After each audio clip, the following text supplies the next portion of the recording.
ఎక్కడైతే బాగా వాటర్ ఉండి ఆ వాటర్ ఉండే ప్రాంతాల్లో అక్కడుండే స్టాఫ్ కూడా నిర్వీర్యం అయిపోయారు.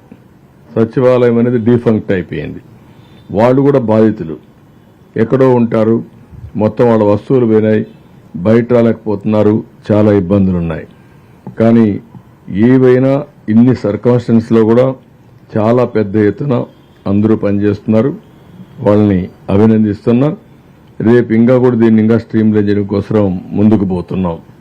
ప్రజలను కూడా మనస్ఫూర్తిగా అభినందిస్తున్నా. అర్థం చేసుకున్నారు. అర్థం చేసుకొని నాకు కూడా ఎప్పటికప్పుడు సమాధానాలు చెప్పడం అన్నీ చేస్తున్నారు. దీనివల్ల కూడా నాకు ప్రాపర్ ఫీడ్బ్యాక్ వస్తూ ఉంది. నేను వ్యాంబేక్ కాలనీకి పోతే ఫుడ్ సరిగా లేదని చెప్పంటే మా వాళ్ళకి చెప్పి అవి టైటన్ చేయమన్నాం. ఈ విధంగా మొత్తం అన్ని సచివాలయాల్లో వచ్చే ఇన్ఫర్మేషన్ తీసుకొని ముందుకు పోతున్నాం. కొన్ని ప్రాంతాల్లో ఫుడ్ అయితే సరిపోతుంది, ఇంకా మీరు కానీ నిత్యావసర వస్తువులు కానీ నీళ్లు కానీ ఇస్తే మేమే వంట చేసుకుంటాను కూడా కొన్ని దగ్గర నుంచి ఫీడ్బ్యాక్ వస్తూ ఉంది. అది కూడా వీలో పెట్టుకుంటాం. ఇప్పటికి 4 రోజులు అయింది, రేపు 5వ రోజు. అందుకని గ్రాడ్యువల్గా రీషెడ్యూల్ చేసి ఎక్కడైతే నీళ్లు లేవో ఆ ప్రాంతాలంతా కూడా రేపే ఎసెన్షియల్ కమాడిటీస్ అన్ని కూడా ఒక ప్యాకేజ్ ఇస్తున్నాం. 25 కేజీలు బియ్యం, అదే సమయంలో 1 కేజీ పప్పు, 1 లీటరు పామాయిల్, ఇంకొక పక్కన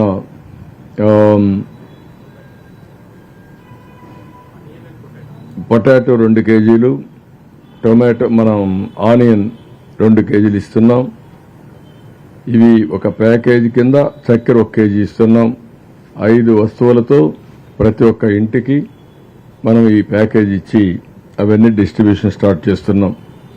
25 కేజీల బియ్యం, 1 కేజీ చక్కెర, 1 లీటరు ఆయిల్, అదే సమయంలో 1 కేజీ పప్పు, 2 కేజీలు పొటాటో, 2 కేజీలు ఉల్లిపాయలు. దీంతో ఒక ప్యాకేజీ ప్రతి ఒక్క ఇంటికి చేరుస్తాం. ఈరోజు రేపు పాలు కూడా ఇస్తాం. ఇప్పటి వరకైతే ఇచ్చేటన్ని కూడా బిస్కెట్స్ కానీ, పాలు కానీ, భోజనం కానీ, మంచినీళ్లు కానీ, అదే మరి వీలైతే పళ్ళు అయితే ఈరోజు ఇచ్చాం. కానీ రేపు దొరికితే చూస్తాం. ఇవైతే రేపంతా కూడా ఇస్తాం. రేపు రాత్రికి తగ్గించమని కూడా అడుగుతున్నారు. అవసరమైతే ఇంత క్వాంటిటీ కాకుండా మార్నింగ్ బ్రేక్ఫాస్ట్ ఇచ్చి, లంచ్ ఇచ్చి, నైట్ డిన్నర్ కావాలంటే కొంచెం రేషనలైజ్ చేస్తాం. ఎల్లుండి మాత్రం 50%కే సర్వ్ చేస్తాం. 50%కి బియ్యం ఇచ్చిన తర్వాత నీళ్లు ఎక్కువ పెడతాం.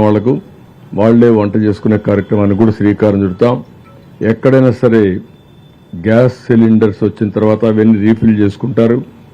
ఒకవేళ పైనుంటే పర్వాలేదు, కానీ కింద నుండి వాడికి ఇబ్బంది ఉంది, తడిచిపోయి ఉంటారు, అవి రీఫిల్ చేయాలి. అదే మరి స్టవ్లు కూడా చెడిపోయి ఉంటే అవి రిపేర్ చేసుకోవాలి. అవి వాళ్ళు చేసుకుంటారా, డిపార్ట్మెంట్ చేయాలన్నా, ఏం చేయాలన్నా అవన్నీ వర్కౌట్ చేసి యాక్టివేట్ చేస్తాం. ఇది ఒక యాక్టివిటీ తీసుకున్నాం. ఇది కాకుండా ఈరోజు ఫైర్ స్టేషన్స్ కూడా బాగా పనిచేస్తున్నాయి.